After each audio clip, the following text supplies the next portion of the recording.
আমার কেবিনটা হলো একদম তিনতলায়, আর তিনতলার ছাদের গরম সব মিলে আমার মানে কেবিন বলতে গেলে এখন কি বলবো, ওভেন আছে না, ওভেন যেরকম গরম ওরকম ওভেনের মতো গরম হয়ে আছে।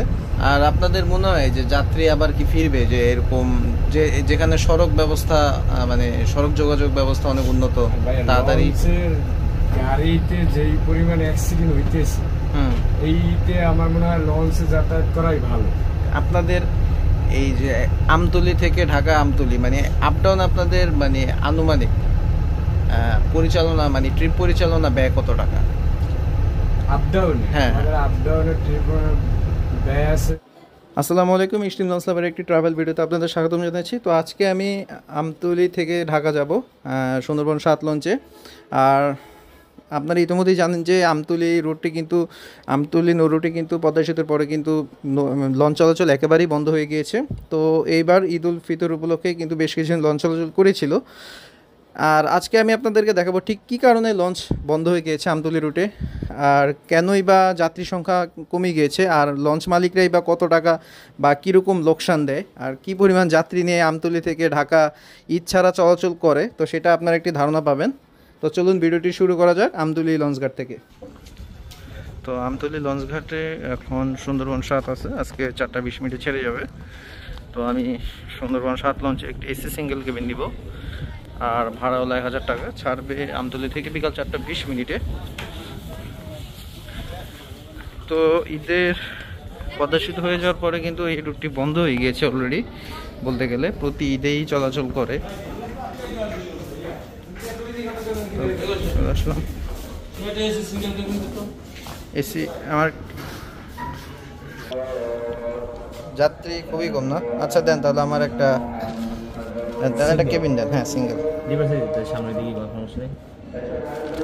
ছাড়বেন কটায়? 4টায়। আর ঢাকায় পৌঁছায় দেবেন কটায়? আর এটা আপনাদের বুকিং খাতা না? কয়টা বুকিং আছে আজকে?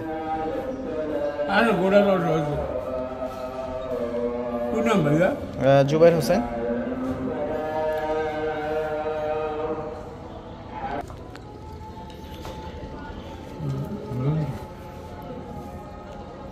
তো আমাকে একটা টোকেন দেন। এখন এসি ছাড়লে আপনারা আমাকে এসি কেবিনে শিফট করাবেন।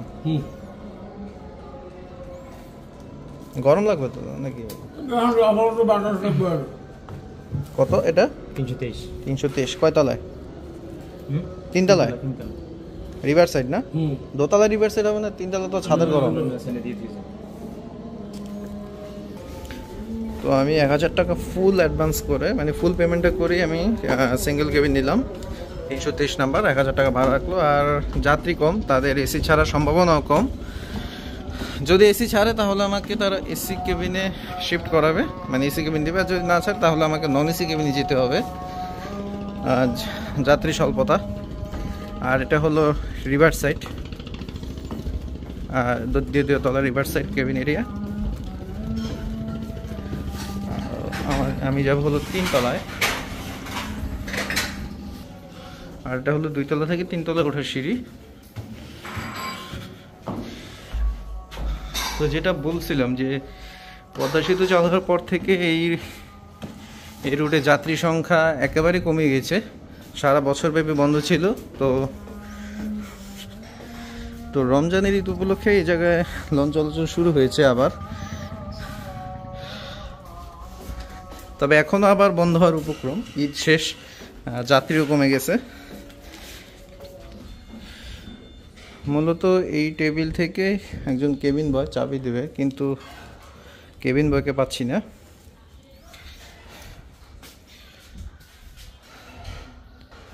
আর 3 তলা এখানে একটা চিপস জুসের দোকান আছে, যেটা আপনারা সুন্দরবন 16-10 লঞ্চে দেখতে পারবেন, যে ছাদের সাথে একটা চিপস জুস কফি শপ।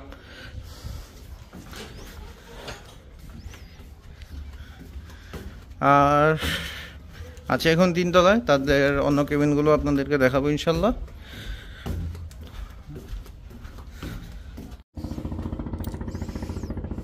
তো অনেক খোঁজাখুঁজি পরে চাবিটা পেলাম,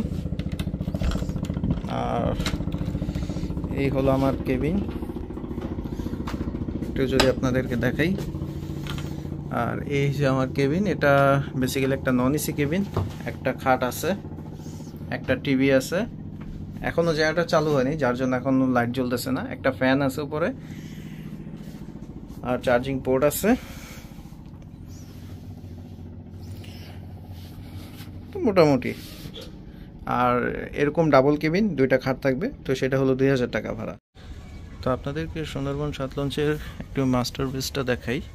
মাস্টার ব্রিজে এটা হলো ডিসপ্লে, এখানে বিভিন্ন অ্যাঙ্গেলে ক্যামেরা আছে আশেপাশে, সেটার একটি ভিউ এই ডিসপ্লেতে দেখতে পায়।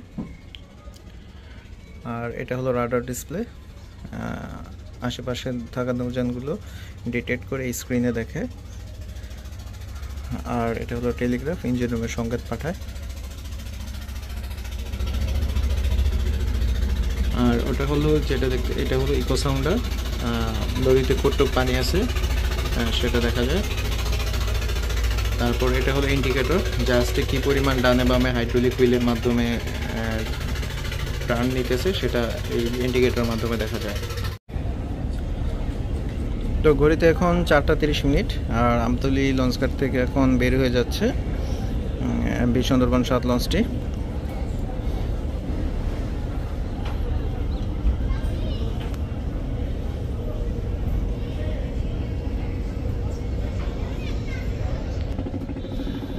তো মাস্টার সাহেব তার ডান পাশের ইঞ্জিনকে সামনে চালানোর জন্য ডিরেকশন দিলেন স্লো স্পিডে।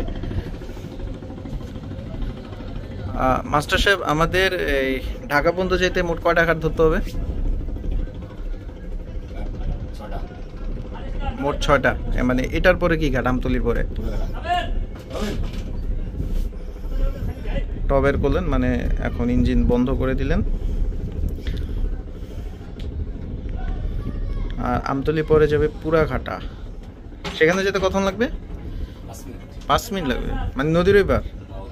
ও আচ্ছা, পুরাঘাটা যাবে। পুরাঘাটা হলো মূলত হচ্ছে, এটা হলো পায়রা নদী। এই পায়রা নদীর এই আমতলী লঞ্চঘাট, এই আমতলী লঞ্চঘাট আর পুরাঘাটা হলো নদীর সম্ভবত অপোজিটে পুরাঘাটা ফেরিঘাট। এই যে ফেরিগুলো দেখতেছেন, এই যে ফেরিটা ইউটিলিটি ফেরি, এই ইউটিলিটি ফেরিটি পুরাঘাটা থেকে এসেছে। তো আমতলী ফেরিঘাট থেকে আমতলী লঞ্চঘাট থেকে বের হয়ে গেল সুন্দরবন 7 লঞ্চটি। এখন বাম দিকে ঘুরতেছে লঞ্চটি।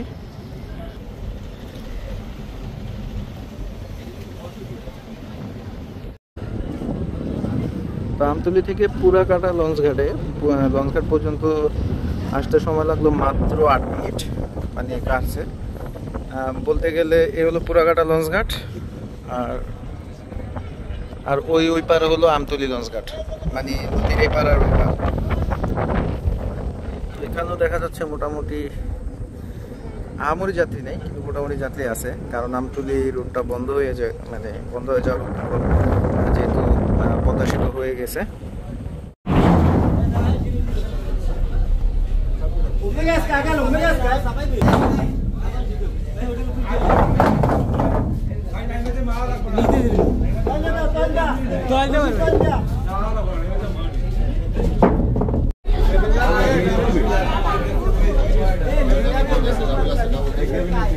সামনে আগান।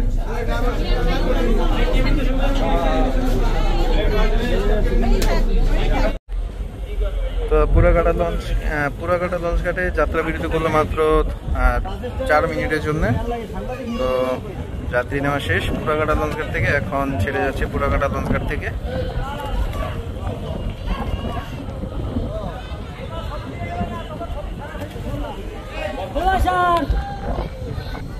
তারপরে ঘাট হলো আইলা। তো আমতলী এবং পুরাঘাটা থেকে মাত্র এই কয়জন যাত্রী উঠছে ডেকে, আর কেবিন নাকি ভাড়া হয়েছে মাত্র 15টা কেবিন, আর যাত্রী হলো এই কয়জন। আর যেটুকু জানতে পারলাম যে লঞ্চ মালিকের নাকি মোটা অঙ্কের টাকা লোকসান হয়।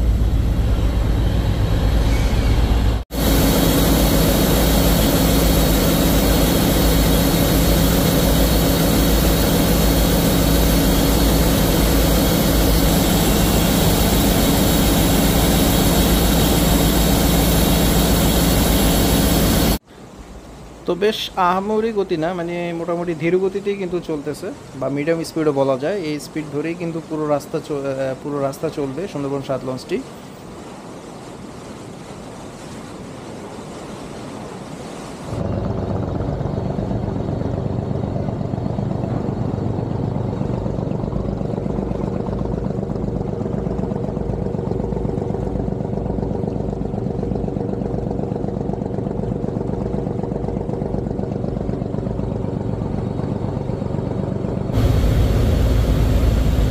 মোটামুটি ধীর গতিতে চলতেছে, যেহেতু আরও 4 থেকে 5টি ঘাট ধরতে হবে, তো যার জন্য ধীরে ধীরে এখন এই লঞ্চটি চলতেছে। আর চিংড়ি রান্না চলতেছে লঞ্চের যাত্রীদের জন্য। এই হলো চিংড়ি ফ্রাই করে রাখছে, তারপর এখানে আর কি ভাজবে।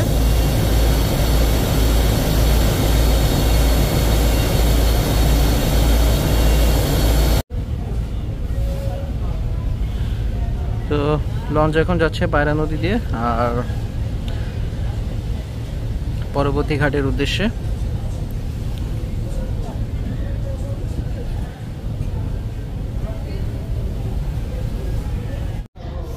আয়লা লঞ্চ ঘাটে চলে আসলো সুন্দরবন 7।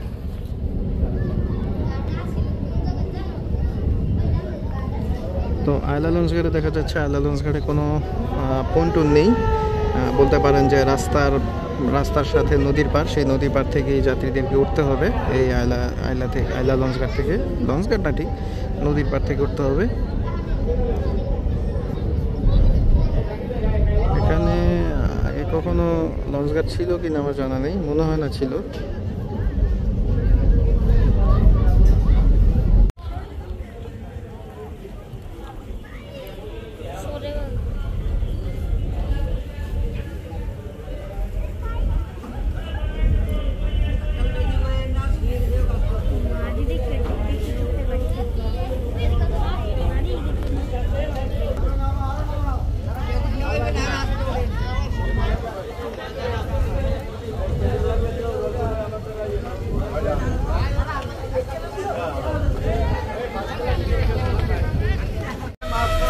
তো যাত্রী উঠানো শেষ, এখন আয়লা লঞ্চ ঘাট থেকে এখন ছেড়ে যাবে লঞ্চটি।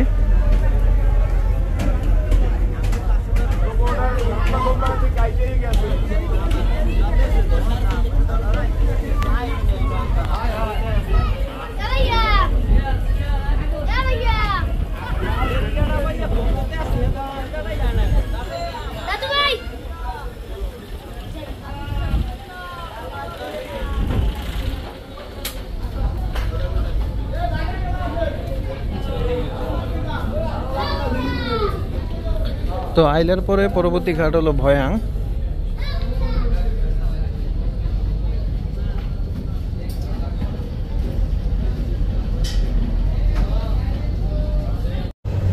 তো টিকিট বিক্রির সময় ওনারা বলেছিল যে যদি এসি ছাড়ে কেবিনের তাহলে তারা আমাকে এসি কেবিন দিবে, কিন্তু দুঃখের বিষয় হলো তারা নাকি এসি ছাড়বে না, মাত্র 15টা কেবিন বুকিং হয়েছে সেই জন্যে।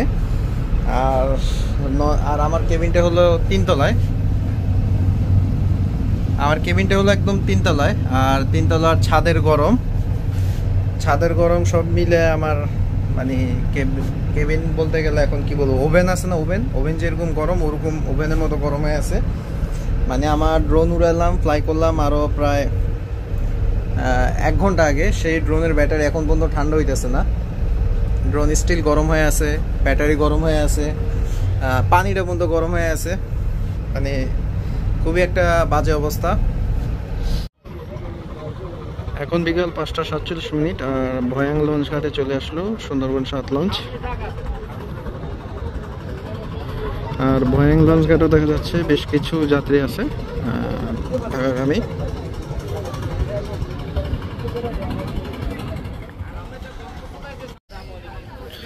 আপনারা যদি একটু পন্টুনের দিকে তাকান দেখবেন যে পানির ফ্লোটা লঞ্চের মানে পানির ফ্লোটা পিছনের দিকে নামতেছে, অর্থাৎ লঞ্চটি এখন এতক্ষণ স্রোত ঠেলে মানে স্রোতের বিপরীত দিক থেকে কিন্তু চলতেছে লঞ্চটি।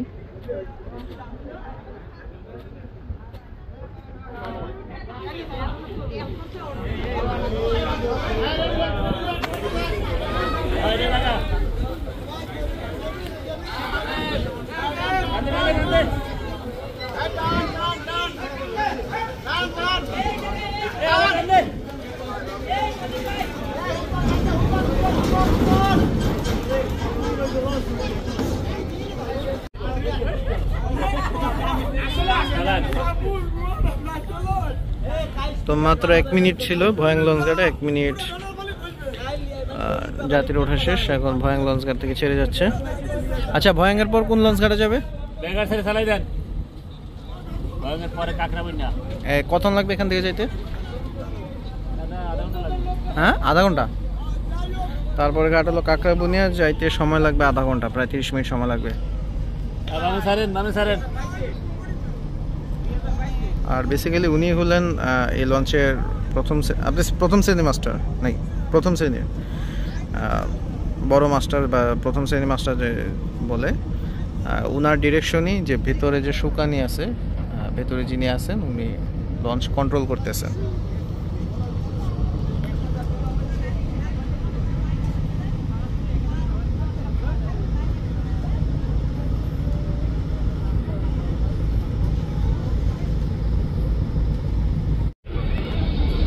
তো লঞ্চ চলে আসলো কাকড়াবুনিয়া লঞ্চ ঘাটে। আর কাকড়াবুনিয়া লঞ্চ ঘাটে দেখা যাচ্ছে বেশ ভালো পরিমাণ যাত্রী আছে ঢাকাগামী।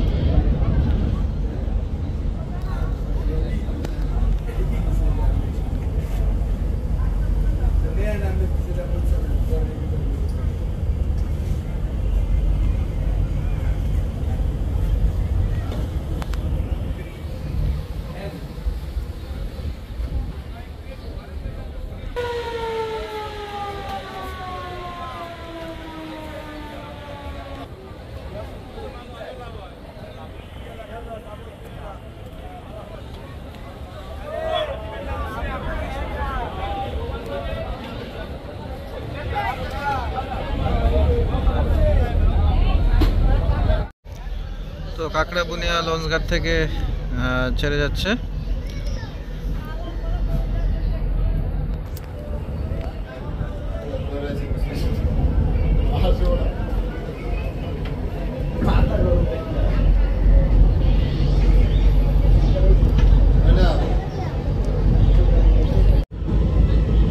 তো কাকড়াবুনিয়া লঞ্চ ঘাট থেকে বিদায় নিচ্ছি। আর পরবর্তী ঘাট হলো পায়রাগঞ্জ।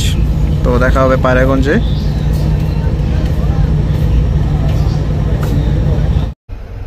তো প্রচুর গরম আর প্রচুর ঘামতেছিলাম। আর লঞ্চে এই এসএমসি ফ্রুটি এই টেস্টে স্যালাইনটা মানে পেলাম, আর এই হাফ লিটার পানির সাথে মিশিয়ে এই স্যালাইনটা খাচ্ছি। তো আপনারা গরমে বেশি বেশি করে পানি পান করবেন, আর সম্ভব হলে স্যালাইন যেটা আপনার শরীরে পানির ঘাটতি পূরণ করবে, স্যালাইন বা জুস এগুলো বেশি খাবেন। বাই দ্য ওয়ে, এটা কোনো স্পন্সর ভিডিও না, তবে এসএমসি ফ্রুটি এই স্যালাইনটা আসলেই ভালো। আর এটার দাম রাখছে 10 টাকা করে, যদিও এটা বাইরের দাম সম্ভবত 7 বা 8 টাকা হবে। তো এটা 10 টাকা রাখছে। আর গরমে মাস্ট আপনারা সবসময় পানি খাবেন। আজকে গরমে খুব কষ্ট পাইতে হবে, ওনারা এসি ছাড়বে না, মানে খুবই অবস্থা খারাপ। আর বাতাসও নাই নদীতে। তো ঘড়িতে এখন 7:02 আর লঞ্চ চলে আসলো পায়রাগঞ্জ লঞ্চ ঘাটে। পায়রাগঞ্জ লঞ্চ ঘাটে কোনটুনে কোনো লাইট নেই, অন্ধকার। সার্চ লাইটের আলোতে আর কি যা দেখতে পাচ্ছেন সেটা হলো লঞ্চের সার্চ লাইটের আলো।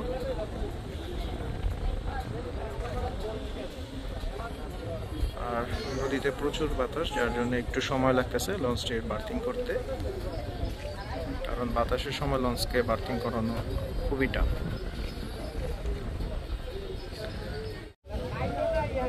কিন্তু এই নদীর এই বাতাসটা হলো লঞ্চের একদম উল্টো, মানে পেছনের দিক থেকে আসে। আর যখন লঞ্চ চলমান থাকে তখন এই বাতাসটা মোটেও লঞ্চের কোনো যাত্রীদের গায়ে লাগে না। আর লঞ্চ যখন কোনো জায়গায় স্থির থাকে তখন লঞ্চের পেছন থেকে বাতাসটা থাকে।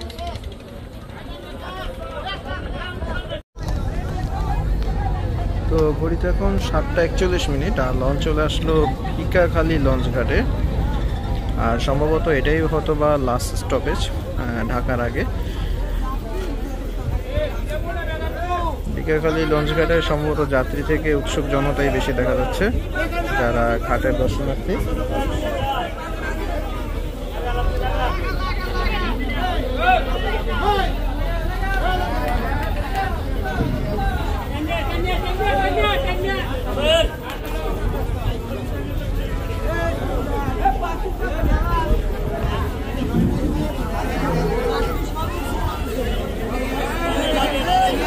তো ভিকারখালী লঞ্চঘাট থেকে ছাড়ার পরে আমি আপনাদেরকে পুরো ডেকটা একটু ঘুরিয়ে দেখাবো যে কী পরিমাণ যাত্রী আছে। আর লঞ্চ কোম্পানির প্রতিদিনই তাদের 2 লাখ 3 লক্ষ টাকা তাদের লস হচ্ছে, তারা লস দিয়ে ট্রিপ পরিচালনা করে যাচ্ছে। তো দেখাবো আপনাদের কী পরিমাণ যাত্রী আছে। ডেক ভাড়া হলো 400 টাকা।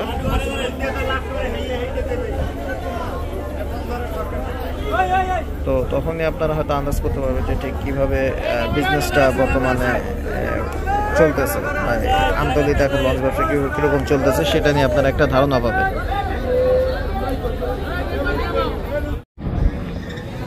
তো ভিকারখালী লঞ্চঘাট থেকে ছেড়ে যাচ্ছে সুন্দরবন 7, আর কিছুক্ষণ পরেই লেবুখালী ব্রিজের নিচ দিয়ে লেবুখালী ব্রিজ অতিক্রম করবে সুন্দরবন 7 লঞ্চটি। আপনাদেরকে তখন সেই লেবুখালী ব্রিজের যে লাইটিং রাতের যে সৌন্দর্য সেটা দেখাবো।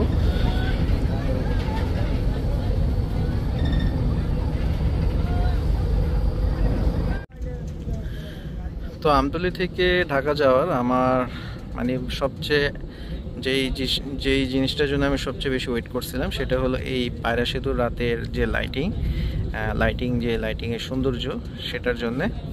আর এই পায়রা সেতুর নিচ দিয়েই এখন সুন্দরবন 7 লঞ্চটি অতিক্রম করবে। আর আপনারা বুঝতেই পারতেছেন কি পরিমাণ সৌন্দর্য আর কতটা ভালো লাগতেছে এই পায়রা সেতুতে। আর আপনারা উপভোগ করতে থাকুন পায়রা সেতুর সৌন্দর্য। আর এই পায়রা সেতু বরিশালকে মূলত কুয়াকাটার সাথে কানেক্ট করেছে। আর যোগাযোগ ব্যবস্থা হয়েছে আরও উন্নত সড়ক পথে বিশেষ করে। আর লঞ্চ ছেড়েছিল 4টা 30 মিনিট, এখন বাজে 8টা 30 মিনিট, 8টা 36 মিনিট, মানে বলতে গেলে প্রায় 4 ঘন্টায় এই পায়রা সেতুতে আসলো সুন্দরবন 7 লঞ্চটি। জাস্ট অস্থির লাগতেছে, খুব সুন্দর লাগতেছে।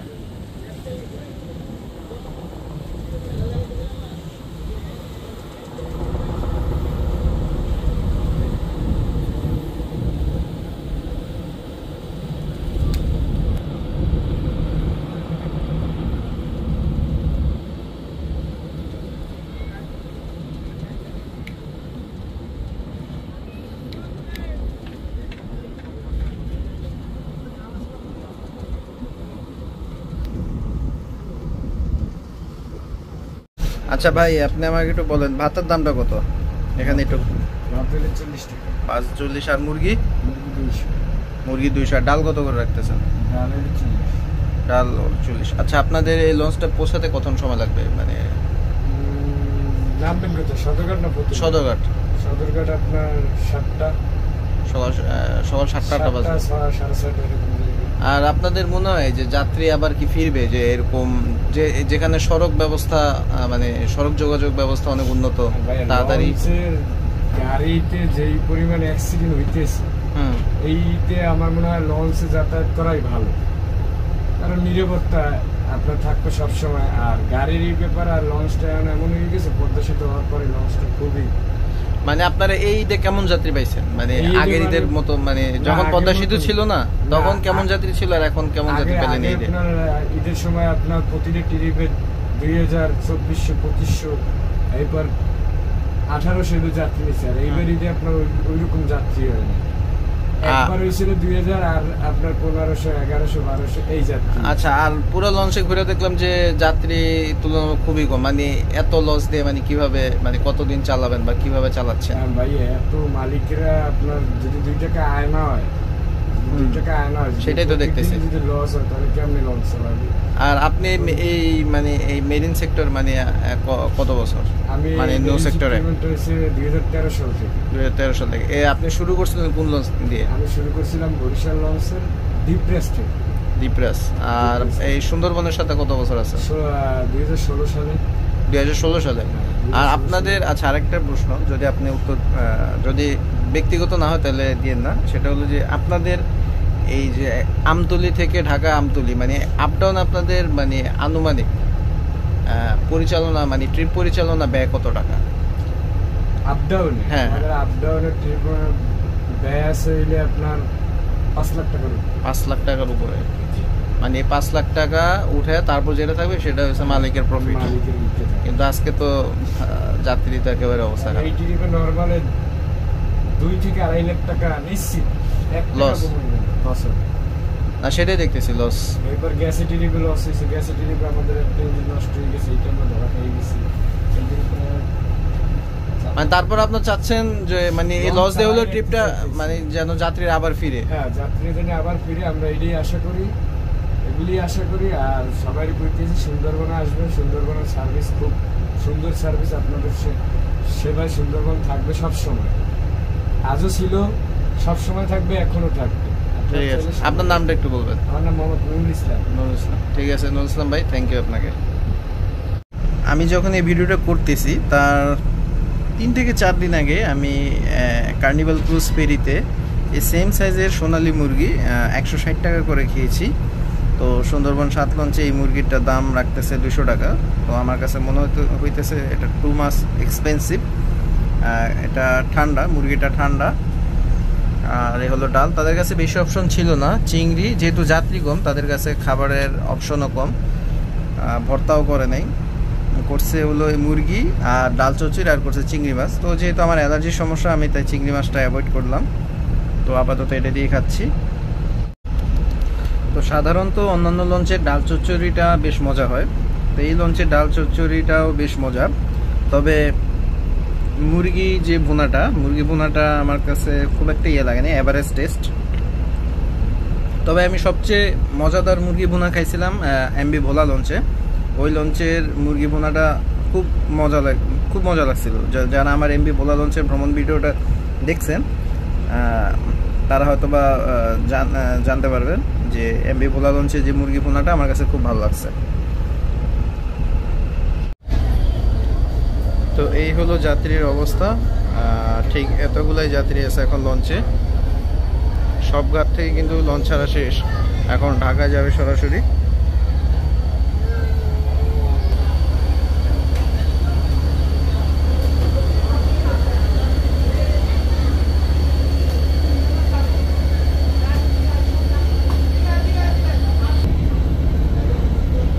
আর এটা হলো 2য় তলার ডেক।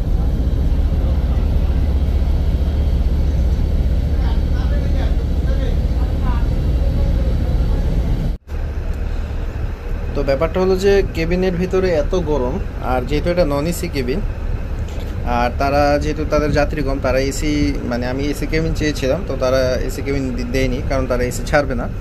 এখন নন এসি কেবিনের ভিতরে এভাবে জানালা দরজা বন্ধ করে সারা রাত ঘুমানো সম্ভব না। কেবিন আর দরজা খোলা রাখার পরেও কেবিন ঠান্ডা হয় না, কেবিন গরমই থাকে, কারণ উপরেই হলো ছাদ।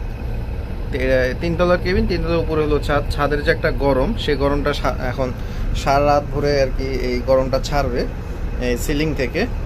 তো আমি যেটা করব এখন, আমার এই যে ব্যাগ, চার্জার, ফোন ডিভাইস এগুলো সব এই কেবিনের মধ্যে লক করে আমি জাস্ট বালিশটা নিয়ে চলে যাব মাস্টার ব্রিজের ফ্রন্ট ডেকে, সেখানে গিয়ে ঘুমাবো। হালকা হালকা একটু ঠান্ডা আছে, মানে অ্যাটলিস্ট বাতাস যাই থাকুক না থাকুক, মানে অন্তত গরমটা লাগবে না। তো আমি এখন এটাই করব, কিছু করার নেই। আর আমার লাইফে লঞ্চ জার্নির মধ্যে এরকম গরমের কষ্ট এই প্রথম আমি পাচ্ছি। তো গুড মর্নিং সবাইকে সুন্দরবন 7 লঞ্চ থেকে। আর ঘড়িতে এখন সকাল 7টা, আর সুন্দরবন 7 লঞ্চ এখন আছে মুক্তারপুর ব্রিজ। মুক্তারপুর ব্রিজ অতিক্রম করলো কিছুক্ষণ আগে মুন্সিগঞ্জের। তো ঢাকা পৌঁছাতে আরও হয়তো বা 1 ঘন্টার মতো সময় লাগবে। অলমোস্ট 14 ঘন্টা এখন চলতেছে।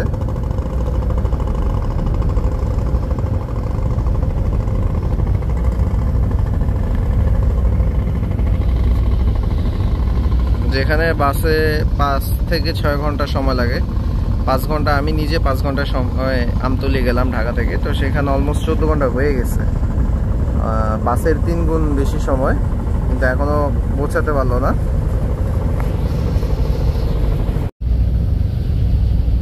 তো সকালও হয়ে গেছে আর কিছু খাওয়াও দরকার, ক্ষুধাও লাগছে অনেক, তাই 50 টাকা দিয়ে একটি কাপ নুডলস নিয়ে নিলাম। এছাড়া তাদের কাছে সকালে নাস্তা হিসেবে ইচ্ছে ভালো কোনো অপশন নাই, মানে কোনো প্রকার খাবারই তারা অ্যারেঞ্জমেন্ট করে না। তো লঞ্চ এখন চলে আসলো ফতুল্লা লঞ্চ ঘাটের কাছাকাছি। লঞ্চ এখন আছে ফতুল্লা টার্নিংয়ে, আর ঘড়িতে এখন সময় 7:22। আর ফতুল্লাতে এখন যাত্রী নামাবে, ফতুল্লা লঞ্চ ঘাটে ঘাট করবে, যাত্রী নামাবে, তারপর আবার সর্বশেষ গন্তব্য ঢাকা সদর ঘাটে চলে যাবে লঞ্চটি। তো কলাপাড়া থেকে এমভি ইয়াদ লঞ্চটি এখন মাত্র ফতুল্লা যাত্রী নামিয়ে ঢাকার উদ্দেশ্যে চলে যাচ্ছে ফতুল্লা থেকে।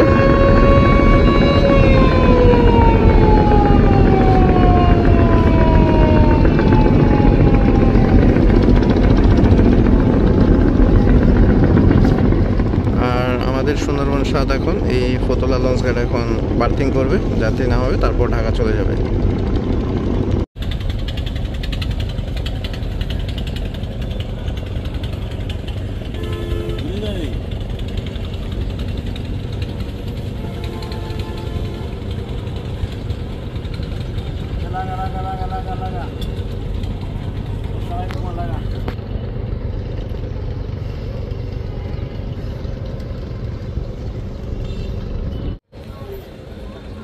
তো যাত্রী নামানো শেষ আর চলে যাচ্ছে এখন সুন্দরবন সাত। তো ঘড়িতে এখন সময় বরাবর 8টা, আর সুন্দরবন সাত চলে আসলো এখন সদরঘাটে। সদরঘাটে এখন যাত্রীদেরকে নামিয়ে দিবে, অর্থাৎ সদরঘাটে যাত্রী নামানোর মাধ্যমেই সুন্দরবন সাত লঞ্চের যাত্রা শেষ হবে। আর আপনারা দেখতেই পাচ্ছেন বুড়িগঙ্গা নদীর এই সরু চ্যানেলে মানে পর্যাপ্ত সেরকম জায়গা নেই, কিন্তু দেখেন প্রচুর, যেমন আপনারা যদি একটু খেয়াল করেন, ডান পাশে হলো লোড বাল্কেট যেগুলো বালু দিয়ে লোড করা, আর বাম পাশেগুলো হলো আনলোড, মানে যেগুলো হয়তোবা গাবতলী ওইদিকে বালুগুলো আনলোড করে আবার পুনরায় চলে যাচ্ছে বালু আনার জন্যে। মানে তারা একটা খুব সুন্দরভাবে সিরিয়াল মেনটেন করতেছে। তবে একটা ব্যাপার হলো যে এই বাল্কেটগুলো লঞ্চের জন্য খুবই বিপজ্জনক। এদের আপনারা যদি একটু ভালোভাবে খেয়াল করেন, বাল্কেটগুলো একদম নদীর মধ্যে ডুবে থাকে, মানে এগুলোকে লঞ্চের মাস্টাররা সাবমেরিন বলে, নদীর সাবমেরিন বলে। তো যখন সদরঘাট থেকে লঞ্চ যখন ছেড়ে যায় বা যখন বার্থিংয়ের জন্য আসে, বা হঠাৎ করে এগুলো লঞ্চের সামনে চলে আসে, আর এগুলো নিচু হওয়ার কারণে এই উঁচু 3 তলার এই উঁচু মাস্টার ব্রিজ থেকে এদেরকে ভালোভাবে দেখা যায় না। তো মাস্টাররা তাদের দেখতে পায় না, একদম লঞ্চে এসে আঘাত করে। তো অনেক সময় লঞ্চের তলা ফেটে যায়, অনেক সমস্যা হয় এই বাল্কেটগুলোর জন্য।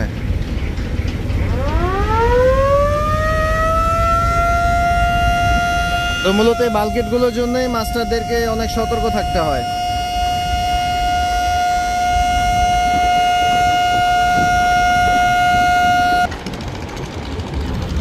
তো বলতে গেলে আমতলী থেকে ঢাকা পৌঁছাতে 15 ঘন্টা সময় লাগলো, যেখানে আমি বাসে মাত্র 5 ঘন্টায় গিয়েছি। তো সেখানে আমতলী থেকে ঢাকা পৌঁছাতে 15 ঘন্টা সময়, বলতে গেলে প্রায় 3 গুণ বেশি সময়।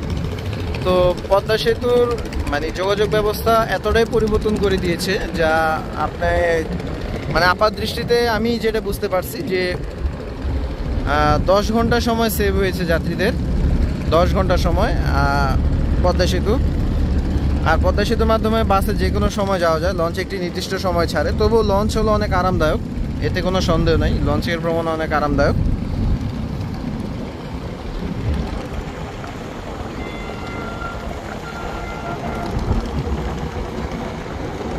তো এরই সাথে সাথে যাত্রা শেষ হচ্ছে।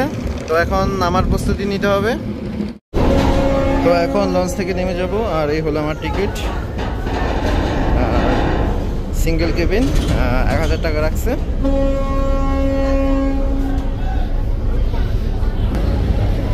তো এই হলো যাত্রী যারা নামার জন্যে অপেক্ষা করতেছে, সিরিয়াল দিয়ে মানে লাইন ধরে দাঁড়ায় আছে। আর এটা আমার কাছে খুবই বিরক্তিকর লাগে, এই নামার সময় এই লাইন দিয়ে অপেক্ষা করা।